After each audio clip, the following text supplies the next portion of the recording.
Hello all, my name is Sam or Samuel, whichever you prefer, and welcome to my attempt at a mono poison Pokemon Shield Hardcore Nuzlocke challenge. Poison types have always been one of my favorites. They have tons of cool type pairings, great designs, and best of all, they have so much utility. I know Galar gets a lot of flack from the Pokemon community, and I can see their frustrations, but honestly, I had a lot of fun with this game. The wild area regularly eats hours of my life every time I go in there, and in my opinion, Galar feels the most lived in. Like it's an actual Pokemon world, not our world that happens to have Pokemon in it, but a world built around and established off of Pokemon. The brands, businesses, and even casual slang all have Pokemon incorporated into it.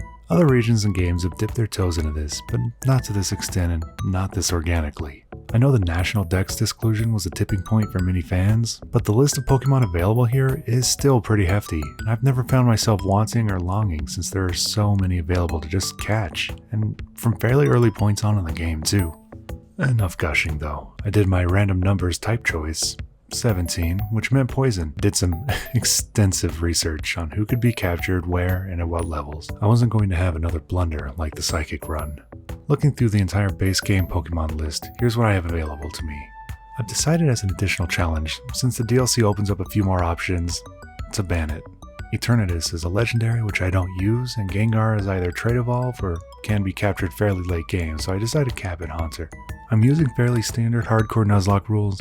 I'll post them in the video description, but they're basically as follows. I can only capture first legal encounter per route/area. Each wild area section counts as a different area. Fainted Pokemon must be permaboxed or released. No items in battles? Held items are fine. No leveling past the next gym leader's highest level member. The game mode must be on set. And a quick summary of additional rules for this specific challenge. No capturing Den Pokemon, and no Dynamax. Alright, with all of that out of the way, let's see how it went.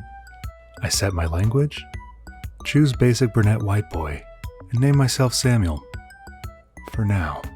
I haven't gotten to the point where I can skip these movies yet, so I drink some coffee and mash A until this stand-up fellow gives us our opening oak spiel. And with facial hair like that, I feel like he's someone to trust. Leon makes his appearance, and I gotta say, capes are so in right now. The theatrics come to a close and I meet my rival, Hop. He's fine. So I grab my shit, set my options correctly. Thank God they have this skip movies option. This is going to save me tons of time. Spoiler alert, it doesn't. I give this Badoo a little love. It seems like a better starter than whatever nonsense they'll give me later. So we make our way to Hop's house, then to the train station to meet Leon, and then back to Hop's house. Pokemon really needs a mode for, yeah, I've already played a Pokemans before. Just let me play. I choose Grookey as my starter, that way neither Hop nor Leon will get him, making the run just a little harder. I name him Antidote as he's the opposite of Poison. The next morning, Leon insists on watching these children fight their new best friends. Simply spamming attacks through the first battle is enough, and Pokemon got a little handholdy by giving us stab moves at level 6, so Hop gives the Shock Pikachu face when I use it against his water baby. I'll skip to the part where I actually consider the run to start. In Rolling Field I catch a Badoo, and I've chosen a poison theme for my nicknames, because I'm creative like that. I name him Hemlock. Actually, I accidentally back out of the name screen, so I run to the Poke Center to name him Hemlock. And yes, I named him Hemlock on purpose with an E, after, Nuzlocke. And like a regular Marty McFly, I hop into a time machine back to March 1st, 2020, which, legend has it, has perfect weather conditions for my next encounter. An oddish and dappled Grove who I named Belladon, because apparently my brain has arbitrarily gendered Belladonna. Don't worry, I ditched the gendered nonsense later. I disrupt some Pokemon's ecosystems for a while and shake some trees for their berry swag. This Ludicolo was minding its own business, which certainly isn't allowed, so I taunt it a bit. While passing through the Watchtower ruins, I accidentally poo my pants after running into a level 28 Duskull. I snatch up a Ghastly and name him CO, after one of my personal irrational fears, carbon monoxide. In North Lake Mylock, I pick up my last available wild area encounter before the level limit cap. A Stunky that I try to name Butyl Mercaptan, which, according to the Googe, is the scientific name for skunk spray. This is the one and only time I'll say that out loud, and will from now on refer to Stunky as Butley Mr. Captain. I tiptoe my way through the dangerous wild areas to finish grabbing the good early game items like leftovers, higher level berries, and a few choice TMs. After spending probably way too long in the wild area, I finally rip off the bandage and decide to proceed with more story garbage. This little kid brings up a horrifying image in my head, that the Pokemon are fully conscious while stored in their Pokeballs. Don't ever talk to me again, kid. I run up to my boy Ball Guy to just catch up before Hop stops me a literal inch away. This pink fellow looks like a more appropriate rival than Hop, to be honest. I choose my uniform number of 2 because I'm a February baby. I am such a Pisces, like, for real. It actually took me 3 tries to spell Pisces correct while typing the script, if that illuminates my attachment to astrology. Sonia, I have to be honest with you, because I care. But it's hard to take you seriously as an authority on anything while you're diddling your Vanellope Von Sweet hair. Team Yell comes at me with these sub-level 10 jokes, then Butley Mr. Captain has absolutely no problem dispatching them. I ditch my totally cool clothes to wear my uniform. The only part of the Galar uniform I like is the number 2 on the back. I really hope going forward, Pokemon allows us to keep our regular clothes on for the gym battles. I want to look like a certified badass while stomping leaders, not like 7-year-old Sam sitting crisscross applesauce at soccer practice while picking grass. What, too specific? We get an official meet and greet of Chairman Not a Villain Rose. This lady strokes Rose's ego while giving us fast travel. And if I could pop in for a second and gush, I love the removal of HM necessities, and I just pray that they ditch the uniforms and keep this. I see that the crowd gathered just for me. Knowing I have to keep my cool, I take the time to calmly walk past them like I don't even give a care. I make it past, turn around, and give my fans a final wave, but lose my cool. Damn it. And like any toxic trainer, I make this small child cry. Find your own damn pet. I've got a gym challenge to take on. Hippity Hop causes no problems at all. Next I start making my way through Route 3, where Hemlock decides to finally grace me with an evolution. On Route 3, I also find my last encounter before the first gym, this little bag of trash Trubbish. I name him Pomvok, which, again, diligent googling, resulted in a quick skim of this article that told me about how burning garbage can release toxic chemicals, nitrogen oxide, sulfur dioxide, volatile organic chemicals, VOCs, and polycyclic organic matters, POMs. And that was a bit wordy, so I thought Pomvok would work. There's no life losers just waiting here at the end of the Galar mine to put me in my place, I guess, before Mr. Captain bites him to death. Thinking that I'm being very clever and avoiding gazes, I run past this trainer who somehow sees me over this 3-foot wall. Very clever, Game Freak. This Electrike chases me to a wild child. This game is filled to the absolute brim with stupid non-questions that don't have any consequences with your answer. So Milo assaults me with a Wooloo and then poses one of these non-questions at me, and then strolls away. Grow a nose, dude. I'm presented with what could possibly be an emergency as Sonia the Emperor tries to lead us to the well she's likely trapped in. I tell them, I'll just be 1 second. I just have to heal. So I spend some time doing move management on my team. So I make it there with the fastest pace I could muster. And it turns out Sonia just had some more history lessons to impart. Thanks. Ball Guy gives me another ball. You're the best, Ball Guy. Never change. Before heading inside the gym, I decide to do a quick battle or two to level up a bit more. And I fight this Eevee boy's, I'm not crazy, right? Just like Tynamo, Milcery looks like straight up sperm. Realizing I was dangerously close to the level limit, I box up Captain and Hemlock to make it through the gym trainers. After making it all the way to the end, I realize the box isn't accessible in the gym. Trust me, this is not the first time I'll be backtracking through these gyms multiple times. So I start the battle with Milo. I open up with Pomvok to set up some toxic spikes and then acid spray through the Gossip floor. Pomvok is a little too low to keep going though, so I send out Hemlock who has a 4x resistance to grass. I really overplayed this gym. Going forward, I definitely learned how to just do a clean sweep. Eldegoss hits us with a pitiful Max Overgrowth. Max Overgrowth? More like Max Over Nope. Got it. A couple pin missiles later, and Milo goes down. He gives me a hearty handshake, which I've developed a headcanon for. As soon as any gym leader shakes your hand, the badge appears in your inventory. So I keep picturing them palming the badge and handing it over to me drug dealer style. And because apparently I just don't care about hard drive space, instead of pausing my recording, I just start doing research and leave the map up for over 10 minutes while passively scrolling through Bulbapedia. On Route 5, I pick up my next team member from the daycare. A little Toxel who I named TSS after, Toxic Shock Syndrome. I know, not cool. Belladon evolves to a Stinky Boy. Team Yell stepped up their game. A little, but they still get put into the trash. By my trash. And with the bicycle now obtained, I can now reliably run into Poké Center doorways. Hopper is once again of no consequence. I love this little Eldegoss just floating through the breeze, so I decide to humor it with a quick garbage battle. After answering another non-question from Nessa, I take her gym on. I'm a little underleveled, but I've got 2 grass types on my team, so I'm not really worried. Ball guy hooks me up. Like, fishing? I had a bunch of switches and breezed through the gym challenge. I keep picturing whenever I finish the gym challenge and give that dumb little wave, that it's just a bunch of gym trainers who I just stomped on giving fake smiles and waving back. They probably just want me to leave so they can get back to browsing Pokestagram or whatever. Goldine and Aracuda go down to 1 magical leaf each from Hemlock. And feeling confident, Dreadnought comes out, being 4x weak to magical leaf. I just scoff as it Gigantamaxes.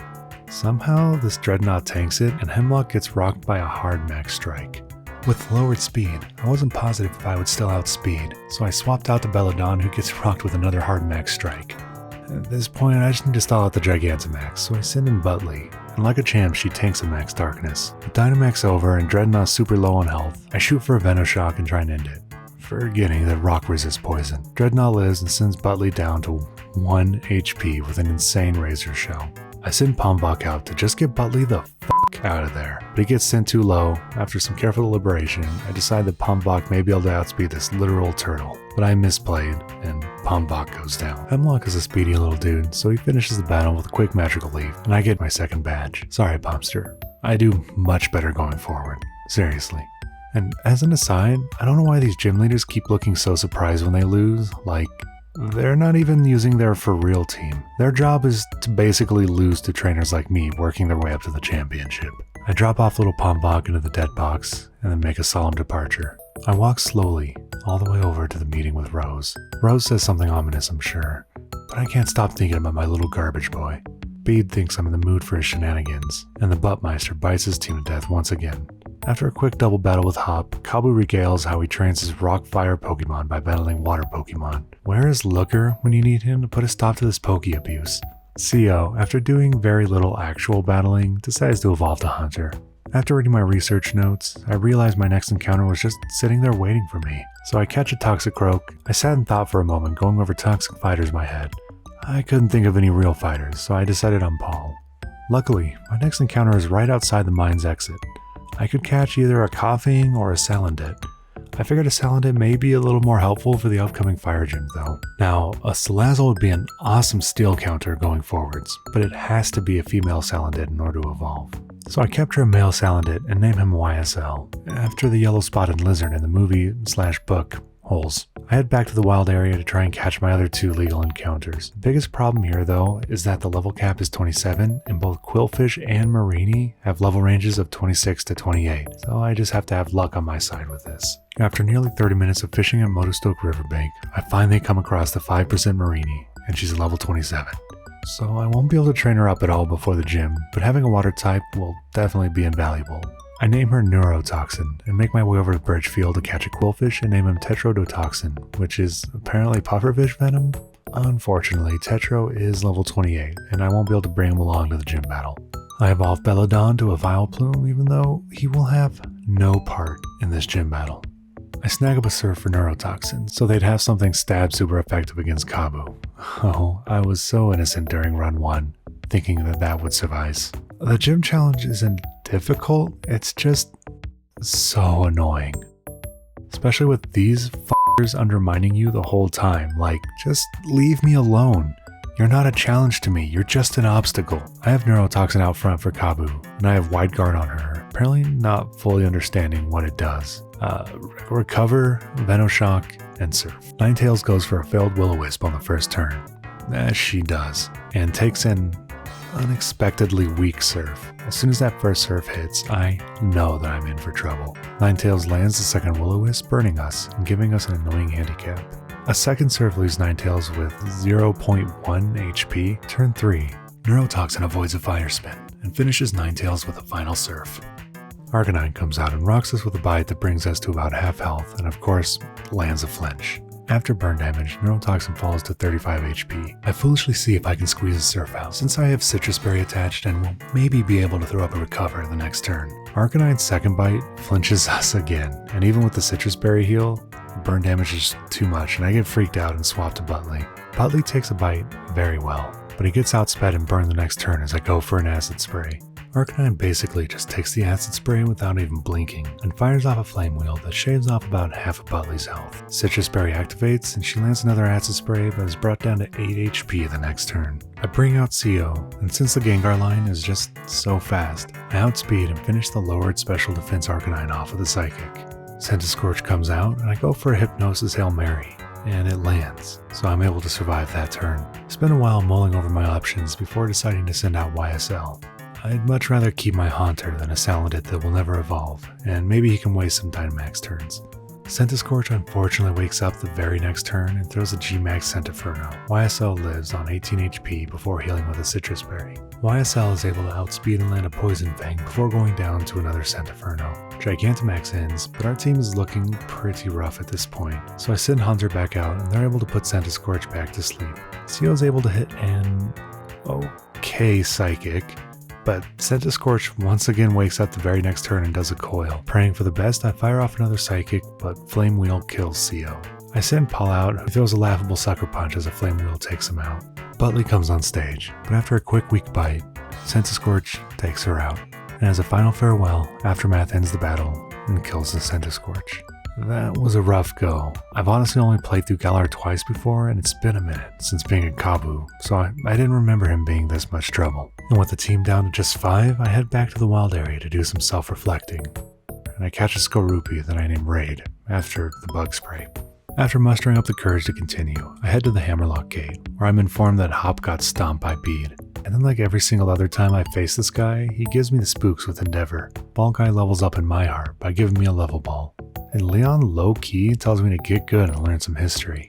After robbing Galar of its greatest treasure, the TM for Charm, I take a quick nap as Sonia talks at me about these dirty-ass banners. Here I realize that the deck in between rooms counts as an outdoor space. So I ride my bike for a glorious 10 feet. Even with the tattered remains of my team, Team Meow still poses no threat. After the battle, the game reinforces its tradition of take 10 years for every cutscene.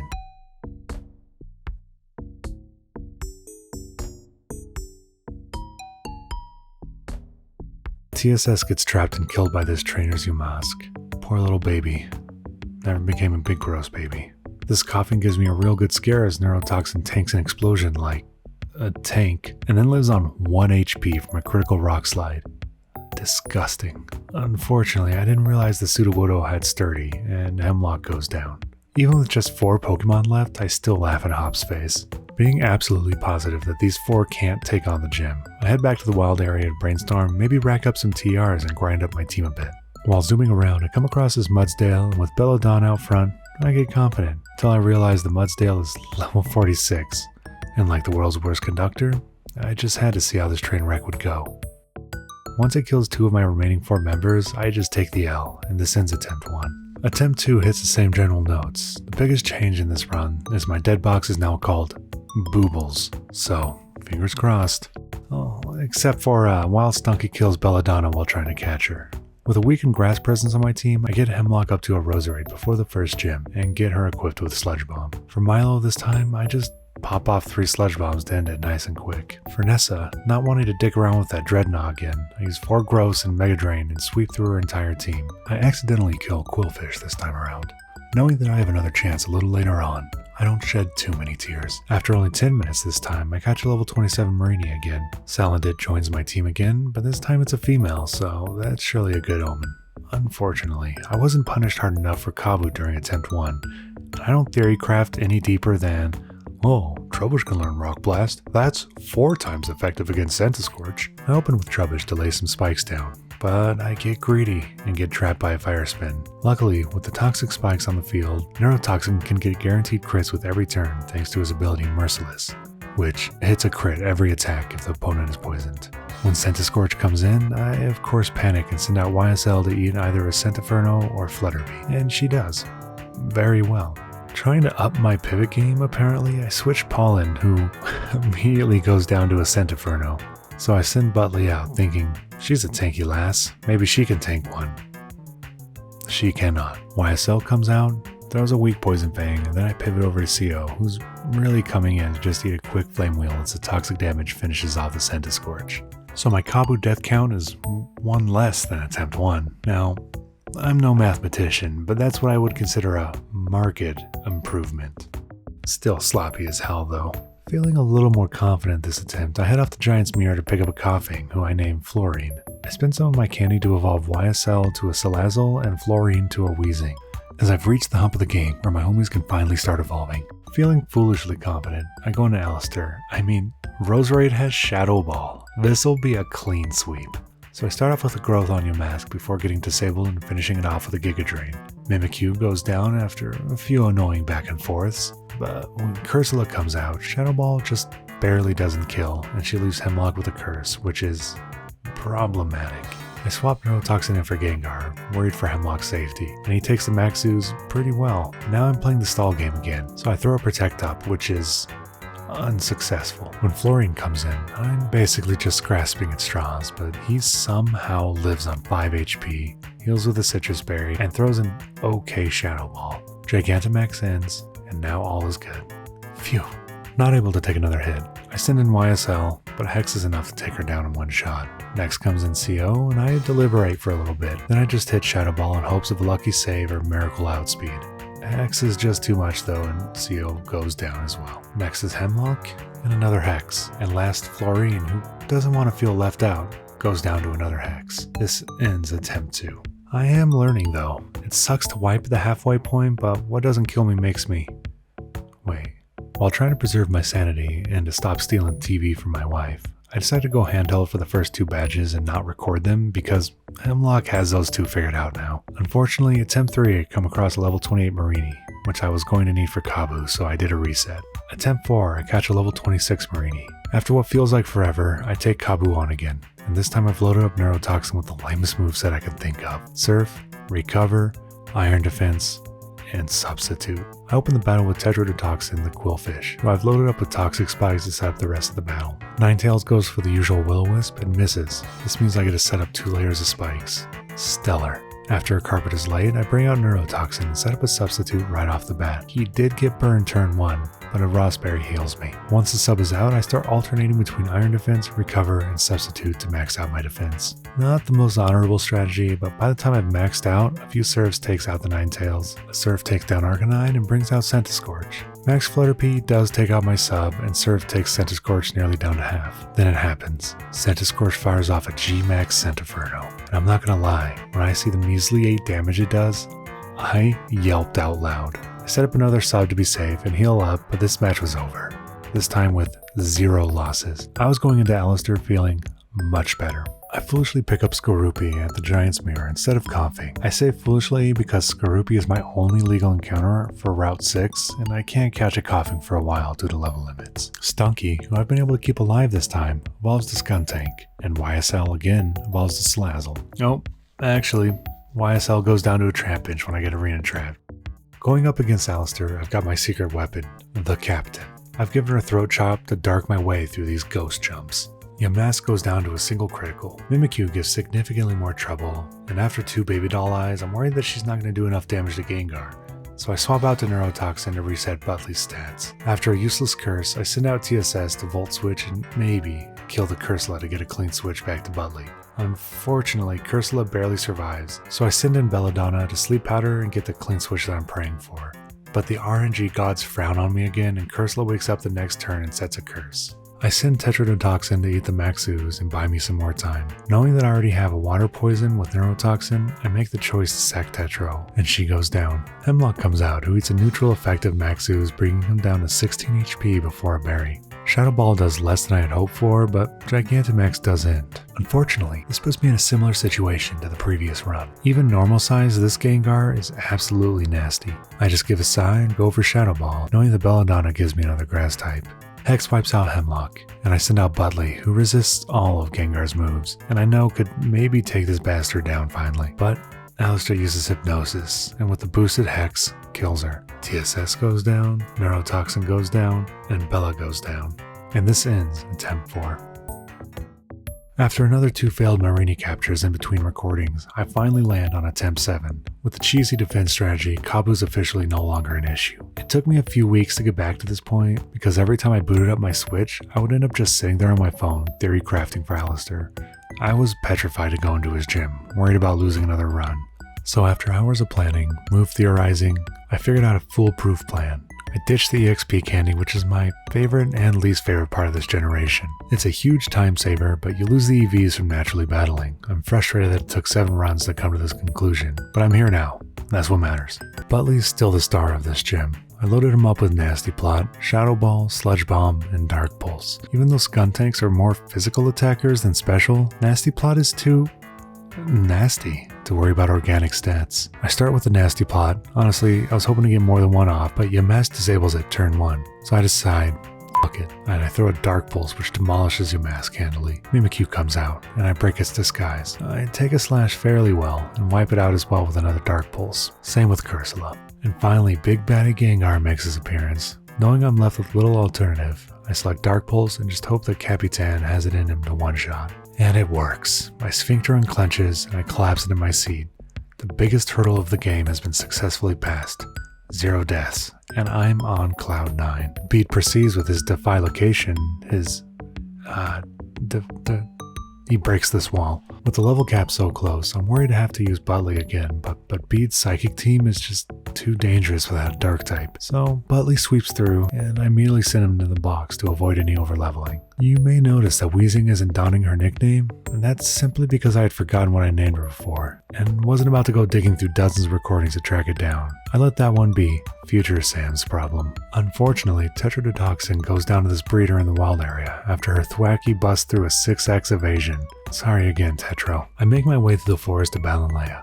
At this point, I'm just tunnel visioning and make my way right to the gym, knowing that a fairy gym is going to be just stupid simple for a poison team. Hemlock sludge bombs her way through the 3 gym trainers without batting a single one of her beautiful grassy eyelashes. And then I lean on Butley again to sweep Opal. I set up a Nasty Plot and take a pretty weak fairy wind and get my free speed boost.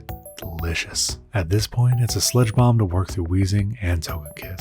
Unfortunately, Maywile's steel typing does put a damper on my streak, so I get my defenses boosted, set up another Nasty Plot, do a quick rest to max my HP, wake up with a Chesto, and misclick on Sludge Bomb. I'm not too punished though, and Dark Pulse takes my wall out. Alcremie comes out, and Opal finishes maxing out my special attack before going down to a Savage Sled Bomb. The cake explodes, and Neurotoxin is just tickled with this sight and evolves to Toxapex. Opal bequeaths the next badge onto me, and she and I head straight out to Hammerlock. It's there that she loses her mind over Bede, who is pink incarnate, and she's like, "You think I give a shit about your gym challenge? How about you be the gym challenge?" Hop stands in my way again, so I put him down for his nap. While working on my way to the next gym, I come across possibly the worst double battle for my team that I can imagine. I just barely struggle my way through the Hippowdon, and with Neurotoxin too low on health, I have to pull him out and send out YSL to combat the steel types. But then I remember, duh, ground is 4x. So I pull her out and send CO thinking, oh, levitate. That dig won't do shit to me. And the second that I realized Weezing's neutralizing gas was in effect, it was too late, and CO goes down to the dig. Paul did evolve in the process to Toxicroak, but it still sucks to lose CO. I had big plans for her and a neat little Eviolite buff. Ball Guy gives me a little kiss. Wait, that was during my dream last night. He just gives me a moon ball. That'll do for now, my love. The ice gym isn't concerning me much either, with Paul now a hunky Toxicroak and YSL able to burn her weight in gold. Yeah. That's how the saying goes. So I open with Neurotoxin to set up some spikes, knowing you can tank the few first turns with ease. I waste a few turns of the hail before sitting in YSL to hit a 4x effective Incinerate. Frostmoth just barely holds on. Actually, no. She dead. Darmanitan comes out, lives on a small chunk, and lands a nasty headbutt. Citrus does activate, and I finish it off with another Incinerate. Ice Cube comes out and annoys me with a speed drop and lives an Incinerate. So I swap out Neurotoxin again to let Ice Cube go down to poison damage and maybe tank through some of the Lapras turns. Neuro giggles at the G-Max Resonance tickle, and I heal up to full, and the toxic waiting game starts. If I have the opportunity to use Toxapex again, I know immediately how to use them. No more messing around. This thing is one of my new favorite Pokemon. Sonia is apparently hungry and wants to get a bite. I don't know, the story for this game is like white noise to me. Hop says, hey, let's battle, and I'm all okie dokes. After that, I really decide it's time to get my lead card did. Perfect. Marnie blocks my path to Spike Myth, or she presents a path? I don't know. Her dark types don't stand a chance against Paul. Even her own Toxicroak has to bow out. I get most of my team leveled up and trudge my way through Team Yell. They do put up a much better fight than throughout the rest of the game, but they still don't stand a chance against Raid and 1,000 brick breaks. Pierce makes his first appearance, and he might be my favorite gym leader design-wise. Plus, he's just a cool dude. I pop Bulk Up and Brick Break on Paul, and start setting up on Pierce opening Scrafty. Unfortunately, Scrafty does start sand attacking me, so I have to swap out and clear the drops. Neurotoxin comes in to set up some spikes, but as soon as Paul comes back out, he's immediately sand attacked again. Trying to preserve Paul just a little bit, I switch to Raid, who seems to be able to withstand the attacks fairly well, so I finish off the Scrafty. But once he falls under half, I decide to pivot back to Paul and try and bulk up for the rest of Pierce's team. And Obstagoon really can't do anything, so I let Poison take him out. Luckily with all the bulk ups, Paul is able to live a 4x effective Psycho Cut after just failing to take out the Malamar. Malamar does go down the very next turn. Skuntank comes out and barely survives a Brick Break. Fortunately, Snarl does nearly nothing, and I wrap up the battle with a quick Sucker Punch, not thinking about Aftermath, and bring Paul down to 14 HP. Yikes. But all's well that ends well. Some more story stuff happens and Leon pulls the real MVP move and assures this child to leave it to the adults. Ignoring the potential terrorism, I head to the stadium to say hey to my bae, Ball Guy. Double battles are really a pain for me personally, as it goes against my janitor lifestyle. You know, sweeping. I make it through them fairly unimpeded. Before Raihan, I'd stared at his team list for a long time, trying to figure out how to make it through this lossless. After hemming and hawing, I decided to just pull the trigger, and I open with Neurotoxin and Hemlock. I'm not sure if you're sensing a pattern here, but I do start with an Iron Defense on Neurotoxin, and a Giga Drain on the Giga Lith. He was probably just cursing his own name as the crit wiped him out. With Sandaconda coming in to fill Gigalith's shoes, I kill him too. Duraludon comes out. Flygon lives on less than half, and Neurotoxin takes a turn to refresh his HP. And the AI pities me and targets Neurotoxin with his maxed out defense, keeping Hemlock around for another turn. Flygon goes down, but paralyzes Neurotoxin with an errant Thunder Punch in the process. Neuro is fully paralyzed, so his weak Ice Beam doesn't go off. Real shame. Duraludon finally targets Hemlock, and she somehow only loses a bit over half. I guess I've really overestimated Duraludon. And in the same breath of laughing at Duraludon, Neurotoxin freezes him and his Gigantamax ends. Before I can wipe the tears of laughter from my eyes, Duraludon thawed the very next turn and hits Hemlock with an Iron Head, taking her down to 3 HP. Holy smokes, Hemlock has done so good this entire challenge. I decided to bring her back and let Paul finish the battle with a quick Brick Break. And with that, I'm palmed over my last badge, and the research phase begins as I start crafting up my team and movesets. Weirdly enough, despite watching other players get blindsided by Route 10, it really wasn't an issue for me, and considering I wasn't using candies for this run, I really benefited from the additional experience. This sounds like a big ol' humble brag, but I was really preparing for the worst for this route. Except for these two, like a Noivern? Really? Does that seem totally necessary? Before rolling into the championship though, I take some time to grind up on the local mine population. As much joy as I derive putting these little jokers to rest, I really don't like that every time I feign one, it looks like I've just brought them to completion. I'm just glad to see Hiker Douglas finally got his cat eye on fleek. On fleek? Did I use that right? I feel pretty prepared and my team is looking pretty sexy. I roll into Winden Stadium. I shoot Ball Guy a longing glance as I blow by. Neither of us say a word, but we both know.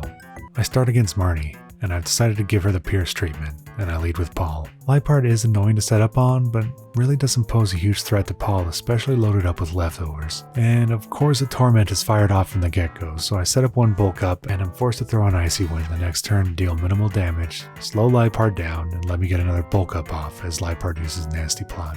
Thanks to Icy Wind, Paul now outspeeds. I drop a Brick Break before Lipard can do any damage. Morpeko comes out next and Paul bulks up a third time. Morpeko hits a super weak Spark. Luckily, it's a physical attack, so the bulk ups have prepped Paul pretty decently at this point. A single Brick Break wipes out Morpeko, and Marty sends out Scrafty. Unfortunately, even set up with 3 bulk ups, Paul is still under Torment, so she can't continue with another Brick Break. So I use the turn to set up a 4th bulk up. Scrafty rubs it in my face by hitting Paul with her own Brick Break. Paul hits a crazy Brick Break of her own, and Scrafty is one-shotted. One-shot? Finding myself in the same position as the previous round, Paul has to drop another bulk up. More power, more good, I guess. I think it was Bezos who coined that term, right? Toxicroak throws a pretty funny Venoshock, which is actually mostly healed by leftovers. Brick Break wipes the Poser Croak off the field. With Grimmsnarl sent out, I select Poison Jab as it's my only super effective move, but I do worry a little bit because you know what Dynamax does? It adds more HP, so Marty brings Grimmsnarl back to its spawn. It quadruples. Nay, octuples in size. Then she hucks it, and Grimmsnarl appears, but huge. The power in the air is palpable. A bead of sweat rolls down my cheek. So Marty looks sad or whatever, and I head back to the locker room. Feeling a bit peckish after the fight, I dash over to the kindly provided vending machines. What? I mean, who is more authorized than me? Don't you know who I am? Poor Hop walks right into my hunger-induced crankfest. I lead with Butley, Mr. Captain, and Hop finally brings Dubwool out of the box after his existential crisis. And I start with the tried and true butt setup. A nasty plot from me met with a weak body slam. I'm just praying for no paralysis. I feel greedy and set up another nasty plot as Dubwool cotton guards. That's no problem though, as it just affects his physical defense. Then I figure, f it, and just set up a third nasty plot, and Captain dodges another body slam paralysis. With special attack max now, I one-shot Dubwool, Snorlax, and Penkirchen, all with Sludge Bomb. Unfortunately, Corviknight is part steel, so I'm really in a pickle here. Just kidding, I flamethrower and one-shot the Corviknight. Inteleon is fast as hell though, so Butley really just has to survive the one Max Quake, which is super effective, but not stab. Whew, that was close, but the battle is over. Even with the special defense buff, Sludge Bomb is just too much and Inteleon goes down. Leon is all, hey, I see you've demolished my baby brother. Good job, let's go get some food. I'm skeptical, but I reluctantly agree, and my suspicions are proved accurate as Leon stands me up. What a piece of work, Ball Guy would never do this to me. I'm so angry, I could just beat the tar out of some league officials. With that out of my system, I decide to track down Leon and give him his ring back. I've lost the plot of this joke. So while mashing A through Hop's story dialogue and his talk of friendship or whatever, I'm mathing up in my head. There are 10 floors in between each battle, and the second battle states that we're at 500 feet above ground. This bothers me for two reasons, because Imperial measuring? 0 out of 10, immersion busted. And that means that each floor is 7.62 meters tall, and those seem like mighty high ceilings even for the bougie indoor sunglass wearing pricks that work here. Oleana reveals her true nature, and I start feeling confused. Am I into this? Frostlass burns butt the very first turn, but leftovers let me keep up with the burn damage, and Frostlass goes down with a single Dark Pulse. Milotic comes out, and I decided to pull off a nasty plot as they set up an Aqua Ring, though you can't heal from 0, so good luck with that. I set up another nasty plot, and Milotic hits a pretty strong serve, so I know I have to end it before Captain takes any more damage. But Milotic lives on just the smallest amount of HP and hits another crazy serve. Wanting to get this Milotic off the field, I throw another Sludge Bomb, and she dies. With Salazzle on the field, I retaliate with a Neurotoxin pivot, knowing this is the time to start beefing up before the Garbodor comes out. Dragon Pulse is special, but Neurotoxin is still a little monster who tanks them super well. I use 3 iron defenses while shrugging off Dragon Pulses, then I throw out a Poison Jab to test the waters, and it does a surprising amount of damage. For recovery later, I just start firing off Poison Jabs like a mad lad. And right before killing the Salazzle, I pop one more Recover, Baneful Bunker just to get a hair more leftover heal, and then wipe out the Salazzle with the last Poison Jab. Serena lives 1 Poison Jab, the Neurotoxin falls in love. Come on dude, it isn't time for that. Neurotoxin misses 3 turns in a row, and I have to heal after a nasty Trop Kick, but the following turn he gets his act together and jabs his Temptress to death. With Garbodor coming out, I set up a Baneful Bunker to try and test the Gigantamax power. I have nothing to be worried about. At this rate, I really only need a few critical hits, but at that point none of my team could withstand a crit Max Quake except for CO. But we don't talk about that. With Garbodor's weak armor ability, I'm spending this time to whittle it down with some weak poison jabs and waiting for Gigantamax to end. And then, as soon as the devil's name is spoketh, a crit rears its damn ugly head. Holy crap, Neurotoxin, my little monster frisbee. Take a breather, my guy, you deserve it. I send out Hemlock as she's the only member that's neutral to ground. And with a leech seed set up while Garbodor wastes some time setting spikes, I've set a timer on the battle. When Hemlock gets a little low for my liking, I swap over to YSL knowing Garbodor is basically locked into Sludge Bomb, and she avoids it anyways like a champ. But with a 4x weakness spotted, I just know that Garbodor is going for a stomping tantrum, so I swap over to Paul who gets hit hard. At this point, I'm just pivoting to let Leech Seed finish the battle. Florian comes out and is all, "Oh, a tantrum? How quaint," and then an assurance ends the battle. After the battle, Oleana says, "LOL, JK, you can go talk to them." I was just messing around. So the story on the rooftop wraps up, and I just anxiously mash A to try and get to the rest of the championship. Feeling the pre-battle jitters, I think maybe a baby Ruth will calm me down. But this tool is still barring my access. I'll remember this moment. Just hope that the fate of the region doesn't follow me, because I will let it burn because of you. Right as I'm about to head to the next round of battles, Beat Douche walks his way to the center stage. Alright, I guess I can show you what's for again. Send Paul out to set up bulk ups. Unfortunately, Maywell is exasperating the situation with play roughs and undoing a lot of my progress, and then nearly wipes out Paul with a crit that bursts through my setup. At this point, I'm Team Paul, and believe in her wholeheartedly and fire off a brick break to kill it. Gardevoir is a little scary with his 4x super effective psychic moves, but Paul outspeeds and one-shots her, and Rapidash, and Hatterene. Paul is just too good. Next up is Nessa, who's probably still scarred from Hemlock's brutal sweeps. Unfortunately, Golisopod has neutral coverage against Hemlock, so I decide to open with TSS to activate the emergency exit before she can do anything. A Boom Burst sends it to red, and she sends out Barraskewda, who I forgot has Drill Run, and is fast as f***. Boy, TSS goes down. My first loss since CO. I'm annoyed and send in Hemlock to clean house with some expert sweeping. She takes a strong Ice Fangs, but gets all the health back with a Giga Drain. A single Sludge Bomb is enough to take down the incoming Pelipper. With Sea King out, I decide to pop off 3 growths while the Sea King futilely tries to Mega Horn me. A last Mega Horn brings Hemlock down to 3 HP. A high roll would have been cause for concern, but I've come too far to worry about that, and wipe the Sea King out with a Giga Drain. Golisopod comes in, and Nessa desperately tries to heal him up, but even with the neutral damage, Hemlock wipes it out. Dreadnought is last and just stands no chance against a 4x 3 growth boosted Giga Drain. I don't even hesitate and head right back in to wipe the floor with Alistair, now that I've learned his weakness. This is payback for the multiple runs you ended. I lead with Butley and set up a single nasty plot as it gets disabled. I blow the Dusknoir back to the Shadow Realm with the Dark Pulse. Chandelure suffers the same fate, as does Cursula, and as Poltergeist comes out, Nasty Plot comes back on the table, which is perfect, as Poltergeist loves protecting turn 1. I use another Nasty Plot, and as Dark Pulse gets even more disgustingly buffed, I fire it off and spill the tea. Gengar comes out, and I'm confident that Butley can take absolutely anything from this Gengar, even crits. But the Carbos I fed him really came in clutch, because apparently I can now outspeed Gengar, and a single Dark Pulse brings Alistair down. I open with Paul against Raihan's Torkoal, and immediately throws a hard Earthquake. But Torkoal fires off a Yawn, and not wanting Paul to be out of commission, I swap over to Florine, who gets hit with another Yawn. What a weird AI play. It's like they're cheating. So I swap back to Paul and get Yawned. Again. I can keep playing this game, Raihan. All you're doing is wasting your precious sunshine. Florine comes back in, and finally the pattern changes, and Torkoal hits a Lava Plume, hitting for almost exactly half. Not positive if it would work. I fire off a Sludge Bomb and wipe out Torkoal just in time for the sun to end. Flygon comes in, so I pivot over to Hemlock, who gets rocked with an Earthquake. Luckily, the next turn she outspeeds the Flygon and heals most of it back with a Giga Drain.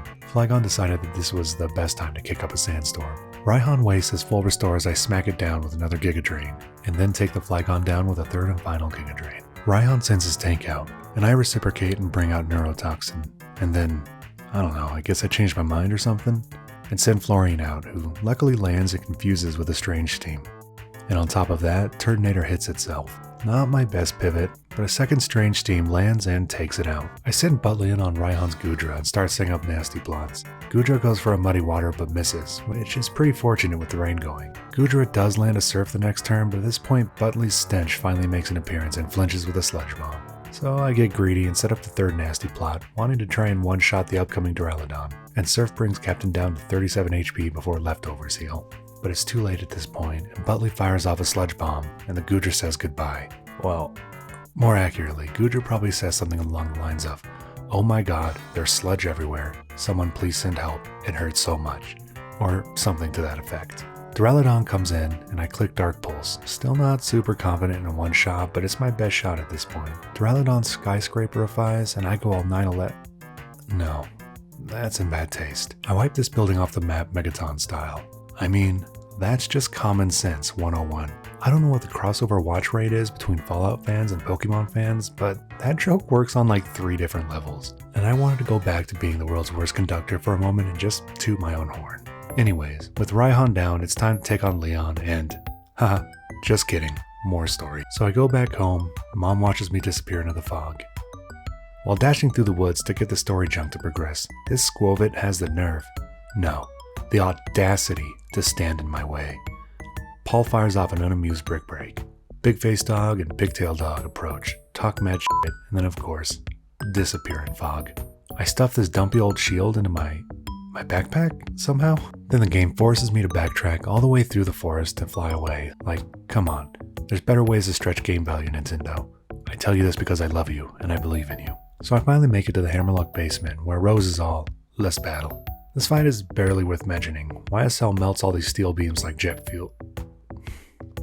Twice in one episode? I am insufferable. Hop and I arrive on scene with Leon fighting Eternatus. Leon, I guess, decides a regular Pokeball would suffice. Well, that went about as well as expected. I fight Eternatus with my absolute unit, Neurotoxin, and just start setting up Iron Defense while recovering and baneful bunkering in between, trying to waste the Dynamax cannon PP and sprinkling in some icy winds to whittle Eternatus down. Eventually, I end up cheesing my way all the way through, and then it yeets into the sky and transforms in the most terrifying, evil, gut-wrenching form imaginable. A hand? Hop and the legendary dogs jump into battle, and I help like so much. Once Eternatus falls to 0 HP again, I pull a power play and throw a friend ball. And with that, I have my last party member, a poison dragon. Not really. No joke, every time I see this cutscene of the dogs bounding off into the sunset, I audibly laugh and shake my head. Being finished with dealing with story stuff, I just head right to Leon, ready to call this run completed, one way or the other. So Leon opens with his Aegislash, which has a pretty equal chance of either swinging hard or using Kingsguard. I can wipe it out in one shot with YSL, but if he gets Kingsguard up, that's a turn I could have Nasty Plotted on. So I've decided that regardless of Aegislash's first move, Nasty Plot is the way to go. Knowing that a double protect is uncommon / impossible for the AI to try, I throw a flamethrower and one-shot the Aegislash. Next comes out Haxorus, but with YSL's crazy special attack boosted with Nasty Plot, a Dragon Pulse is enough to wipe it out with one shot. Seismitoad comes out next, and I know YSL can't do anything against this mother, so I swap in Hemlock to take an Earthquake and return it with a 4x Giga Drain. I've got Hemlock with a Focus Sash just in case the Earthquake tries to one-shot me instead. Bit of an overplay on my end, but better safe than sorry, especially in the final moments of the run. A Giga Drain wipes out Seismitoad and Leon sends out Cinderace. Unfortunately, Hemlock has no further use against Leon and Cinderace is crazy fast, so trying to pivot out is a death wish.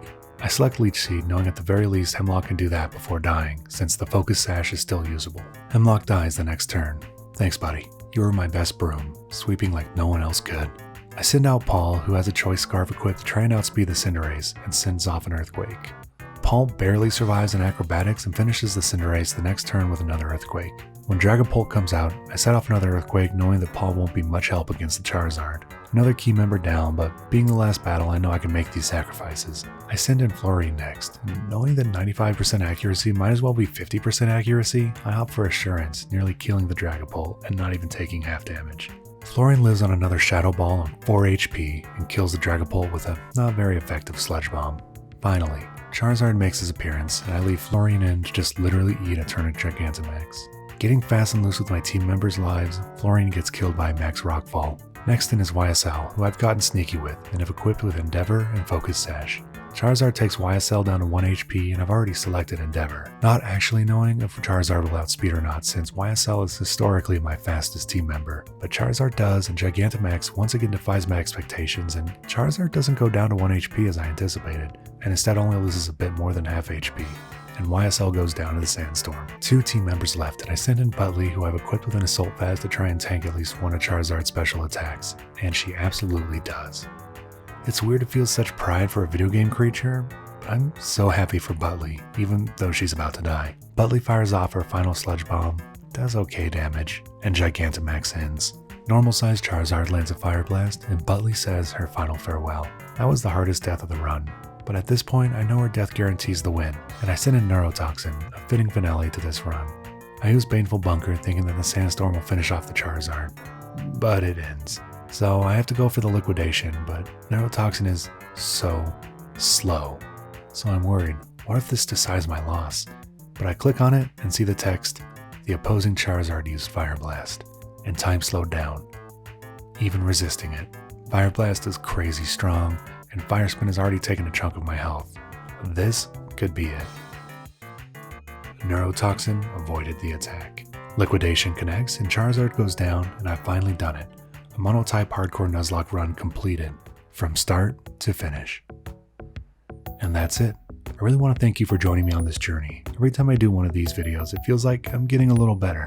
And I have to admit, as tedious as it is, I really do enjoy the research side of all of it. And if I have to surmise any parting thoughts from this run, I'd say that it's how surprisingly versatile poison types can be. They can hit super hard like Buttley did, or they can absolutely tank an atom bomb, just like Neurotoxin. It's definitely given me new insight on future runs, and that I can definitely do more than just glass cannon my way through games. And that setups and defending is just as important. I can't wait to keep providing this type of content for all of you. If there's anything you want to see, leave it down below in the comments and I'll do whatever I can. And hopefully if you enjoyed this video, I'll see you in the next one.